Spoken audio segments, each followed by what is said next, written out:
This is great. I have chizuk just from looking at your faces, and I'm so grateful to see you all tonight. Can't wait till it's all in person. Can't wait till we do it on a chizuk trip. Thank you all for coming.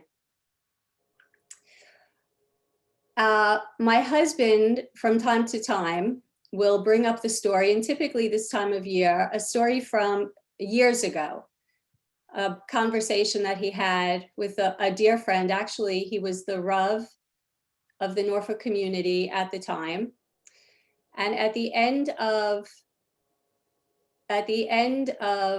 Simchas Torah, my husband said to him, "Rabbi, you must feel so great and you must be so relieved. And I'm just wondering, like, how are you feeling? It's like the end." And we know what a rabbi puts into a yantiv. Like, we know what a rabbi puts into between the shiurim and everything that he does. Like, we know. So my husband was saying, "Oh, you must be so relieved that and feel so good." And the rabbi said to him, "Actually, Kev, I wish I could have done more with it." And it really made an impression on my husband, so much so that he continues to bring it up year after year. Like, this idea of that somebody like the rabbi who is serious and holy and committed, that he was having this feeling. So it created an awareness in both of us that it's not just so simple. It's not just like Tishrei comes and goes. There's an avoda, there's a responsibility. And it created a consciousness for both of us. So much so that I'm here to share with you that this was not my best Tishrei. And, it's not an easy thing to say.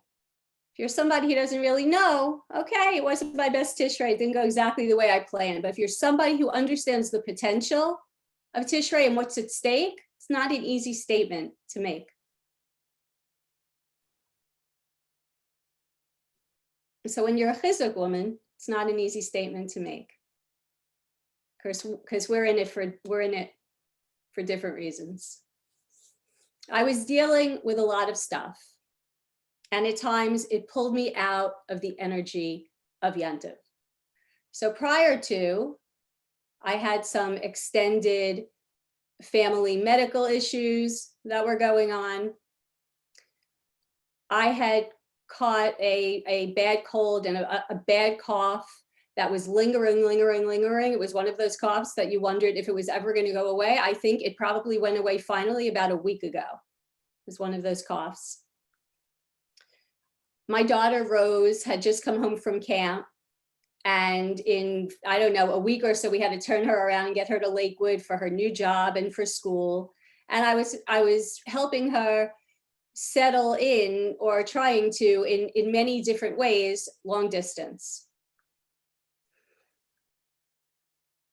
There was a lot going on.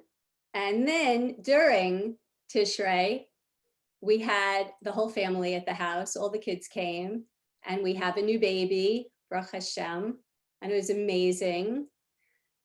And I have to say that no matter how much everybody loves each other, which we do, and no matter how well we get along, which we do, when everybody is under one roof in the same house, there is a need to manage interpersonal relationships. It's just a thing. It's an opportunity that Hashem gives us to navigate and manage interpersonal relationships. There was cooking, there was cleaning, there was serving, there was cooking, there was cleaning, there was serving. And then after my last meal of first days, my oven blew. And then the next day, I lost my refrigerator for about half a day. I kept saying, if it had only been one of these things, or two of these things, or maybe three of these things, I would have managed it okay. I would have been fine. But it was all on top of each other. It was like one thing after another thing after another thing. And there were definitely moments of disconnection that seeped into my Tishrei Avoda. By Chol Hamoed, I was already starting to feel sorry for myself, trying to figure out what happened. More than anything, I missed God. My davening was off. My simcha was off. I wait all year for these days. My Yetzer Hara was having a field day with me. You blew it. You're never going to be able to recoup this loss. Oh, Hashem must be so disappointed in you right now. What will the rest of your year look like? Baruch Hashem, I had a good Elul thanks to Rabbi Niven's Chaburas. And I was trying to take chizuk from the fact that Hashem knew that even though I wasn't holding in such a good place over Tishrei, that I was serious about my avoda. I have found in the past that any work that I do spiritually prior to a holiday is very, very beneficial. And I always feel grateful when I'm in the holiday that I did the work prior to. I give Rabbi Niven the credit for that because that's what he has taught us. So I was sitting at the meal over second days, and somebody brought up Rosh Chodesh and MarCheshvan. And my ears perked up. I have this need all the time to defend the month of MarCheshvan. How can we name a month bitter? What is a month? A month is a chunk of time. It's a chunk of time. And what is time for us? It's potential. What do we do with time? We grow, we change, we come closer to HaKadosh Baruch Hu. And we don't do it mar, we do it b'simcha. In addition, if I'm really going to be truthful, MarCheshvan has always been a time for me where my head clears out a little bit. I could hear myself think.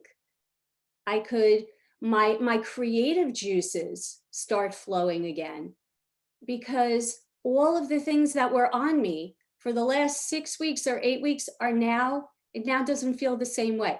By the way, in this week's Inyan, Rabbi Mordechai Becher writes in an article called The Sounds of Silence, and I quote, "However, there is a special pleasure that I take in the quiet, calm, and ordinariness of the month of MarCheshvan." So that made me feel good when I read that, because I'm in good company. The reason often given for the name MarCheshvan is that there are no festivals or days of rejoicing in the month. In addition, Rabbi Eliyahu Kitov, in the Book of Our Heritage, tells us that much travail and suffering transpired in Cheshvan. So, 1, Yeravam ben Nevat contrived a festival that aroused divine wrath. For anybody who is in Shira Smiles class this week, we got the real lowdown on that. The story is unbelievable. The second thing that took place was Tzidkiyahu HaMelech was blinded and taken in chains by the Chaldeans after he watched his sons being killed. And finally, most recent, that's on all of our minds, is during the month of Cheshvan, Hashem flooded the world. Okay, I hear. It's a lot of travail, it's a lot of suffering. I taught Jewish history last year in high school, and I can tell you that all of our months in our history have had travails and suffering. So let's get back to this idea of that there were no festivals. There are no festivals during the month of Cheshvan, and that's why we give it that name.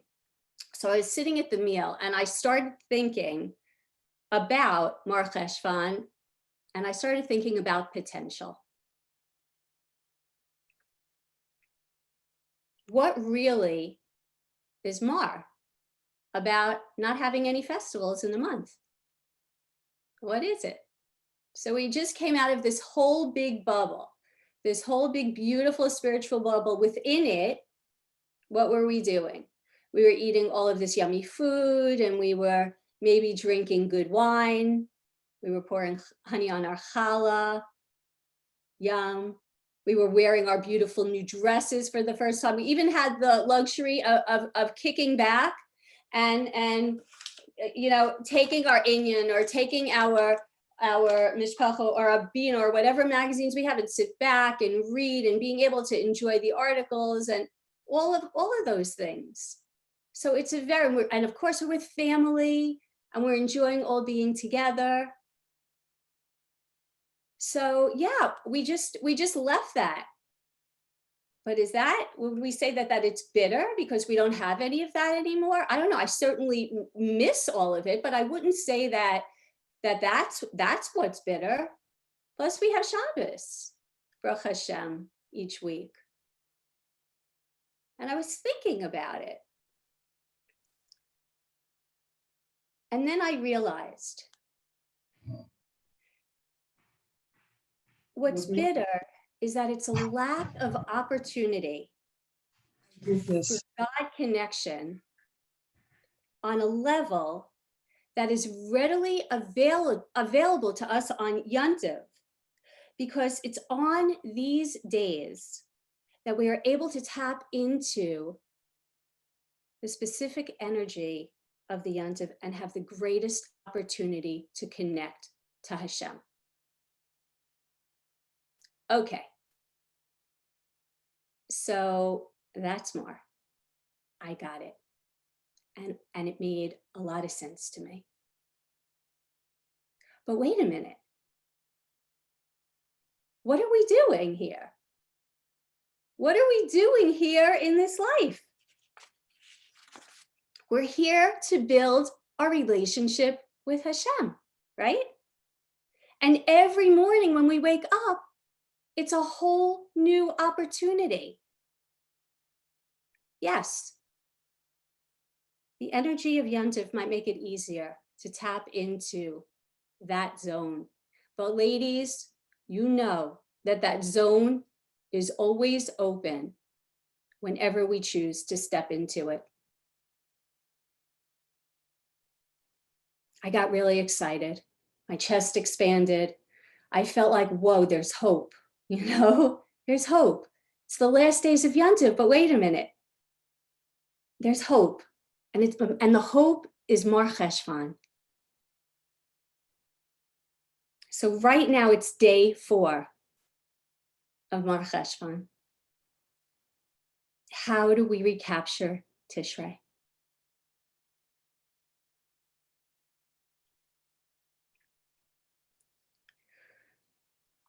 I'm using the word we. I might use the word you. What I really mean is I, but for the sake of giving the class, I'm using the word we. You take from this whatever might call to you, whatever might resonate to you. This class was a journey for me to get me into the place that I am right now and to give me the chizuk to reclaim what I feel like I missed in the month of Tishrei. We're going to look right into the face of our Yetzer Hara, and we're going to say, sorry, pal, I'm back. I'm back. And then we're going to pull out our Elul plan. And if you don't have an Elul plan that's finished, then pull out half of your Elul plan. And if you don't have a half of an Elul plan, then start your Elul plan right now and call it a Cheshvan plan. And if you don't know what an Elul plan is, call me and we'll talk about what an Elul plan is. But we're going to pull out our Elul plan and we're going to march forward like the soldiers that we are, on our divine mission of V'yadata hayom v'hashevosa elavavecha, that we should know it today and that we should take it to our heart, that Hashem is God. Our lifetime journey to know it in our head and to take it and build it into that trusting and beautiful, treasured relationship with Hashem. What's the avoda of Rosh Hashanah?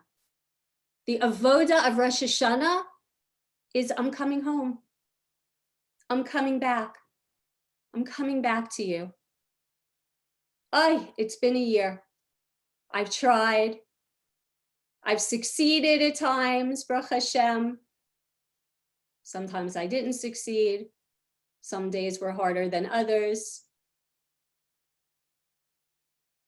But I know where I belong. And I'm coming home. That's the avoda of Rosh Hashanah. So if we're in this class right now and we're listening to this and we're talking about this and we're thinking about this, I think we could check that off. We're in the avoda of Rosh Hashanah right now. Next, what is the avoda of the Aseres Yomei Tshuva and Yom Kippur? I'm sorry. I'm so sorry. Please forgive me for the things that took me away from you. It's not where I want to be. I want to be close to you. Always. So let's clean up whatever needs to be cleaned up. If you haven't done it already, if we haven't done it already. Were there times that I got angry or uttered a harsh word to someone who I love? Is it possible that I might have judged someone and didn't give them the benefit of the doubt? What was my davening like? Was I distracted? Where was I on my emunah and bitachon scale? When that oven broke, did I say, okay, it's good, it's fine. I know this is from Hashem. And I might not understand why I don't have an oven to cook the food that I need for all the Shabbos company that's going to be sitting in my sukkah, Yirtzeh Hashem, in a couple of days. And for the last days, I don't have an oven. But for some reason, that's how it's supposed to be. I tried. It didn't last, but I tried. But whatever it was, now is the time. If you haven't already, now is the time to do tshuva and clean it up and finish it up.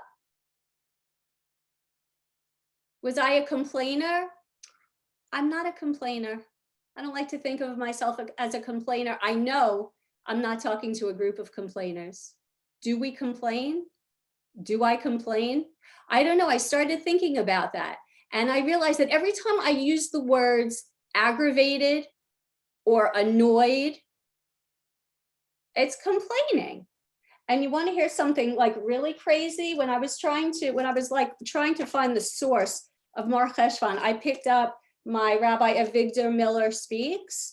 And as I was looking through the table of contents, I saw the mitzvah of optimism. And I thought, ooh, well, since I have the book open, let me just read that anyway. And this is how Rabbi Miller Zetzal starts off that chapter. Rabbeinu Yonah in Sharei Tshuva enumerates 6 kinds of lashon hara, and the 6th is called nirganas. A nargan is a complainer. The complainer does not speak about anyone in particular, and he does not belittle anyone. He merely tells you how unhappy he is. What connection does that have with lashon hara? And then the next paragraph says that a complainer slanders Hashem. Imagine? So when we complain, it's like we're speaking lashon hara against Hashem. That's a big one. That put a new perspective. Do we have to do tshuva on any of that? On maybe on some time that we complained over Rosh Hashanah, over Sukkot? Finally, do we have to do tshuva on how we took care of ourselves? How we took care of our bodies? How about all that sugar? How about all those desserts? Ladies, we have to get off the sugar. And it might not be everybody's Yetzer Hara on the call. I can tell you it's mine. You know, we have to like limit that sugar. We have to watch what we're putting into our mouths. Okay, so the avodah of Aseres Yemei Tshuva and Yom Kippur is to do tshuva, and we're going to clean up anything that is not cleaned up from Tishrei. Fine. Finally, we come to the avodah of Sukkot, Shmini Atzeres and Simchas Torah, celebrating and soaking in the treasured and trusting relationship that we have with Hashem. How do we recreate that in Cheshvan? So I can tell you that the first thing that came to mind for me, and I'm on board with it, Baruch Hashem already, is we need to amp up our Modeh Ani. Rabbi Yitzchak Feigenbaum from Toronto, in his new siddur, goes through a beautiful explanation of Modeh Ani and a way to look at it that I'll share with you just in my own paraphrasing, but it's so powerful. Hashem is waking us up b'chemla, with mercy. With mercy. What is that? You know what that is? It helps me I could stop and think, okay, so that Hashem is saying, okay, so I see in Rosh Hashanah, over Tishrei, during Rosh Hashanah, during Sukkot, you weren't your best self. I got it. You could have done better. I got it. But it's okay. Because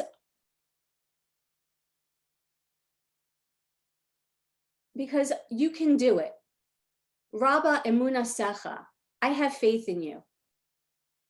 I have faith in you. And you might not have been your best self. And you might have messed up in some places. But you got this, Amila. I could do this. You could do this. And Hashem gives us our soul back. So if we say Modeh Ani with a consciousness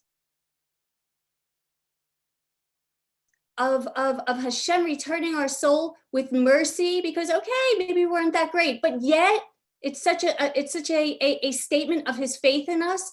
That's a way to get out of bed. That's a way to get out of bed. Another thing, we can look for some new kavana in our davening. Another thing that Rabbi Feigenbaum talks about in his new siddur, which by the way, I'm going to do a 5-second plug. I believe it's coming out in January. It's the name of the siddur is it's the Teen Siddur. And it's a beautiful siddur if you want any more information, but it's a teen siddur, but it's for everybody. It's for everybody. His explanations and his Torah for each thing. It's the Teen Weekday Siddur is beautiful. I highly recommend it. Okay, so looking for a new kavana in our davening. For those of you who haven't heard me share this before, because I love to share this, there's a pasuk that he talks about that we say every day in our davening that he brings such beautiful light to, and it's so inspiring for me. And it's the pasuk, V'ani b'chastecha v'tachti, yagel libi b'shuasecha ashira laHashem ki gamal alai. As for me, I trust in your kindness. My heart will rejoice in your salvation. I will sing to Hashem, for he dealt kindly with me. So the way that Rabbi Feigenbaum learns this is he says that David HaMelech was going through something so tough, but he knew that it was kindness because it was coming from Hashem. He knew the difficulties were from Hashem. And he says that his heart will rejoice in Hashem's salvation, because he knows that at some point he's going to be able to look back and see that it really was all chesed. And then finally, I will sing to Hashem, for he dealt kindly with me. So you may as well start singing about it now. And Rabbi Feigenbaum teaches it. If you believe it's chesed, then it's chesed. So you might as well sing about it now. So it's a beautiful kavanah to have when we're saying that pasuk, when we're davening, that whatever I'm going through right now, Hashem, whatever it is, I know that it's good for me. So I may as well start singing about it right now. Another thing, pick up and relearn some of our classic sefarim that we've all learned together, our tried and trues. Constant Connection by Rabbi Cooper Smith. We all learned with Rabbi Cooper Smith together all of his beautiful wisdom on the Sheish mitzvos, on the 6 constant mitzvos. They help connect us to Hashem. If you learned the Sefer, learn it again. The first year that I learned it, I didn't go anywhere without it. And I continue to pull it out over and over again. The Sefer is filled with gems. And as we learn about the 6 constant mitzvos, we become closer to Hashem. Can't help it. Say Tehillim. I know I'm talking to a group of people who say Tehillim. Say more Tehillim. If you don't say so much Tehillim, say some Tehillim. Say Tehillim. Tehillim has an effect in heaven. Say it. Notice Hashem in our lives. The Chavos Halavavos tells us that we build our relationship with Hashem merely by noticing him. We've talked about this before in Eretz Yisrael and Yerushalayim, that we should look for the things that Hashem puts into our lives for our pleasure. We should notice those things. How about the relationships? How about the people that he puts into our lives? We are so blessed right now. Our group, this group on right now, everybody on our chat, the connections that we have made through the Chizuk mission, it boggles my mind time and time again. When I stop to thank Hashem, one of the things that I regularly thank him for is, thank you for that group of women. Those like-minded soul sisters that you sent into my life. Such a bracha. We have to notice.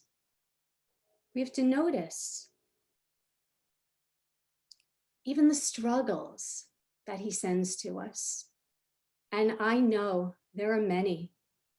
And these last 2 years have been words cannot describe. But Baruch Hashem, I think we can all maybe share a story of how we've grown as a result, even though we're still all trying to figure it out when we know there are no answers. But when Hashem sends us a struggle, he's with us, and God willing, we get to the other end and we see how we've grown. So we notice him even when he sends us the struggles. Finally, have gratitude. Again, I know I'm singing to the choir. But we have to always remember to thank him. And when we remember to thank him, we feel special. He doesn't need our thanks. The thanks is for us.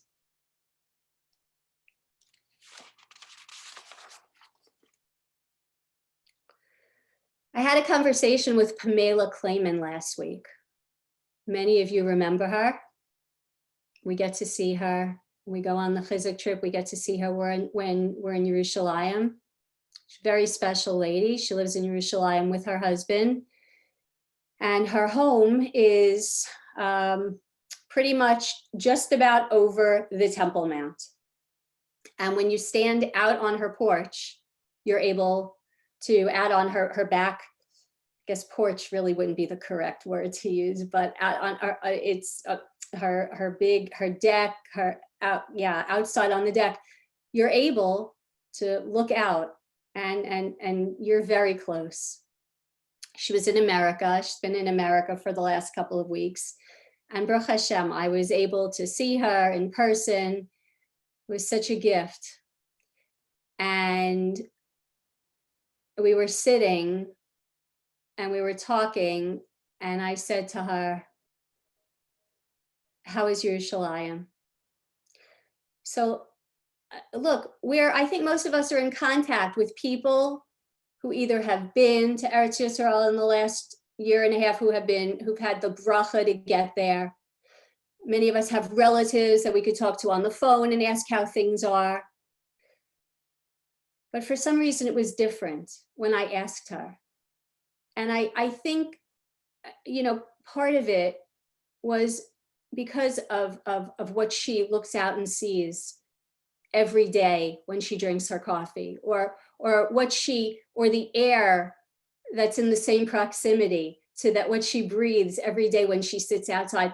For some reason, it was different asking Pamela, how's Yerushalayim? And she went, it's great. And I became very emotional. And I said to her, tell me, do you feel Mashiach in the air? I need to know. Do you feel the winds of Mashiach in the air? It just seemed like from Pamela's spot, she would be able to answer that question. And also because of the sensitive neshama she is. And she said to me, definitely. Gave me such chizuk, made me feel so good. She said to me, but we have a lot of work.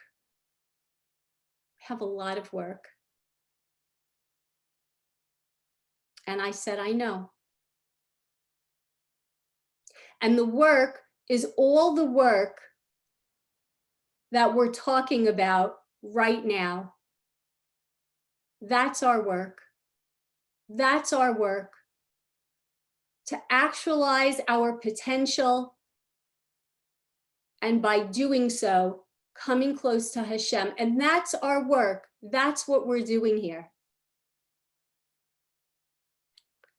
There's something else that happened in MarCheshvan. After 7 years of building, Shlomo HaMelech completed the Beis HaMikdash.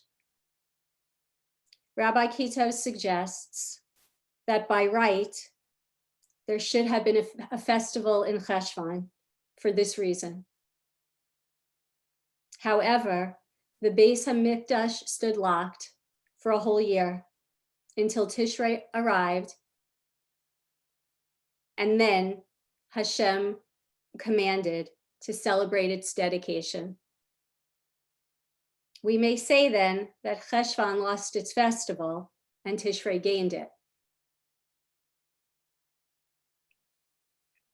The Yalkut Shimoni on Malachim notes that Cheshvan is destined to be repaid by God for the loss of a festival, just as Kislev, which once had no festival, was granted Hanukkah.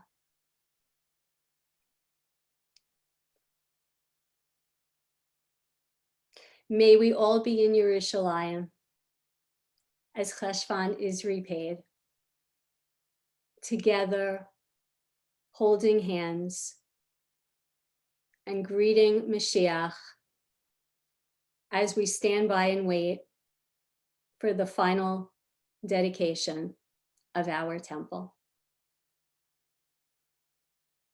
Thank you. Ah, amazing. Thank you, Amy. That was beautiful. Amy, thank you. Thank you. Right, Malou. Yeah. Mhm. Thank you, Amy. Thank you, Amy. Thank you so much. Thank you, Amy. You're the best. Thank you.